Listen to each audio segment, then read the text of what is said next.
family. Degree in what? In What law? What's it called? What's the name of the degree like? Medicine is MBBS.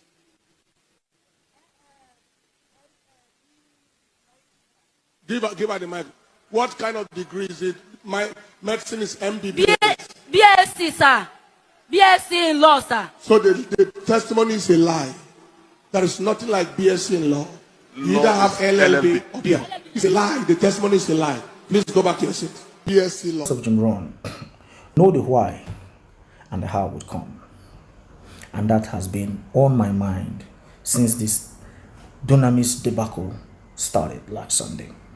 You know, people who have been attacking the man of God, this and that and that and this. I just had two questions in my mind and I kept asking, why did he have to interrupt the miracle? Why did the testimony rather? Why did he have to interrupt the testimony? We know of cases of people coming to testify and members helping the person, you know, and sowing into the person's life to get such miracles. But I began to ask myself why. And these two questions were on my mind. They were very pertinent and I wanted to know why. First off, why did they have to post that video? You know, it's okay that, for example, maybe the woman actually lied, that Ms Vera lied. But I don't see a reason to want to post it since you do not want to ridicule the individual because by posting it, you're already tarnishing that person's image. So that video, first of all, shouldn't have been posted.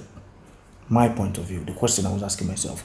The question number two, I don't know if it's the normal tradition in the church or in the ministry to run commentary on people's testimony. I think maybe before these testifiers come up, there should be a way to verify these testimonies, you understand? Rather than running commentaries on the woman was run down by the man of God, which I do not subscribe to. That's one. And I began to worry. Why did these things happen this way? And I began to search, began to look for answers. Because there must be a reason why that video was posted. And I began to dig deep and I ran into a video on the internet about a young man who runs a podcast, and his podcast is all about exposing false prophets, according to him, and exposing the tactics they use in swindling members of the hard-earned money. So on that particular platform, though I do not actually totally subscribe to what he does, but they raised an issue about the child with the kidney disease, and it was said that the mother was testifying on a platform that the child, she noticed that the child had a swollen leg, a little child, that the child had a swollen leg, and she had to they had to go and do tests and discover that I think his right kidney was bad and he needed surgery quickly to remove that damaged kidney so the child could continue living. And she said she found her way to the ministry of Dr. Paul Enenche and gave the child to Dr. Paul, and Dr. Paul prayed on the child and asked God to replace his kidney. Yes, that was the story. And the mother said, so at the time of the said surgery, they took the child. A very prominent hospital was mentioned was National Hospital Abuja, and she took the child to the National Hospital Abuja, and the professor who was to carry out the surgery asked them to do another CT scan before they went into the theater for the surgery. And when they did the CT scan, they discovered that the little child had 3 kidneys. The good one on the left, which was good, and on the right they saw 2. The bad one, the one that was bad, and an entirely new kidney connected to the bladder of the child. That means he had 3 kidneys, so they had to do the surgery and remove the bad kidney. And the miracle was that the man of God prayed for the child. The man of God here, talking about Dr. Paul Enenche, prayed for the child, and the child got a new kidney from God. Fantastic miracles. And people were sowing into it. So, you know, people have educated opinions, and a very prominent name that was mentioned was, I think it's Dr. Tinuke, and she took up the issue and said she was going to verify the miracle. And this happened before Mrs. Vera's testimony. So you get where I'm coming from. You get the drift. See the video. Was diagnosed of chronic kidney disease.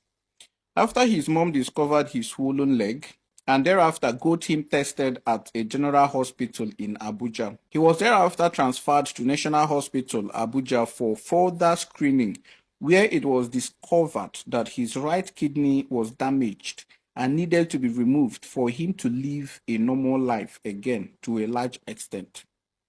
The mother rejected the removal of his kidney. She dashed down to the former Dunamis headquarters in Area 1 to see the possibility of seeing God's servant, Dr. Paul Enenche. She noticed him about driving off, ran after him, and pleaded that prayers be made for her son, whose result says his right kidney had been damaged and needed to be removed. Dr. Paul Enenche laid hands on him and decreed that his damaged kidney be replaced by the power of God. On the day the surgery was to take place, the professor of nephrology leading the team requested a CT scan be done before the surgery can commence. To the amazement of the professor and his team, they found what they had never heard of or seen ever before in medical science. They saw two kidneys on the right, the damaged one and the new one that wasn't there before, alongside the normal left kidney, making it 3 kidneys in total. So that's the video I was talking about, and that was the young man narrating the story. And I will show you the end part where he talked about a certain Dr. Tinuke trying to verify the miracle, because to her that was a major breakthrough, and if such thing happened, it would have been on the front pages of all national dailies. And she went ahead and did her verification. Cut the long story short, she called the CMD of a very popular hospital, who then put a call straight to the National Hospital Abuja, and it was confirmed that such thing never happened. So that means that testimony was unverifiable. A certain medical doctor, Dr. Adelede Tinuke, a PhD holder, Tinuke, wrote something. She said, "Personally, I do not like to leave stories like this unverified. And seeing that Nigerians do not really take it upon themselves to verify such stories, I decided to speak to Dr. I.B. Babaniyi. He is the chief consultant pediatrician cardiologist at the Joyland Medical Center and Children's Hospital, Valencia Garden Estate, Daku, Abuja. I tasked him with the job of verifying this glorious medical breakthrough. I was hopeful, seeing the handle the story was coming from, but I was disappointed when the doctor called back and said he spent 3 minutes speaking with the CMD of the National Hospital, Abuja, Professor Mahmood Raji. To cut the long story short, there is no record of such medical condition breakthrough at the National Hospital, Abuja.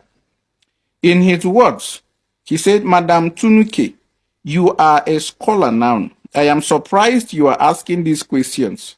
Let me tell you, Tinuke, if something like this ever happens, it would be plastered on the front page of every newspaper globally. He then giggled and said, I am sorry, Madam Tinu, but this didn't happen at the National Hospital. Please disregard it. And for further inquiries, for our viewers who have been listening to me, this is the phone number of the National Hospital of Abuja. So if you're watching this, you can call them and also verify. So the phone number is 080-9752-0012. Or you can contact them via their email at contact@nationalhospital.gov.ng. You can send them. The previous Sunday that Ms Vera went to give her testimony, I think this was what preluded that issue, and probably this was what prompted them to release this video online to show that the man of God was not engaged in fake miracles. That is my opinion. I am not speaking for the church. But what I'm urging us is for us to actually understand why things are done. We should ask questions before we start attacking people. So I think the man of God was trying to put his name in the clear that he doesn't do fake miracles. But it got too bad, let me put it that way, that he attacked the wrong person, because Ms Vera was actually telling the truth. But where I have a problem is the watery apology that the church released to the woman. Though the woman has said that I don't think she's not pressing charges, she has taken it, they've treated it like a family matter.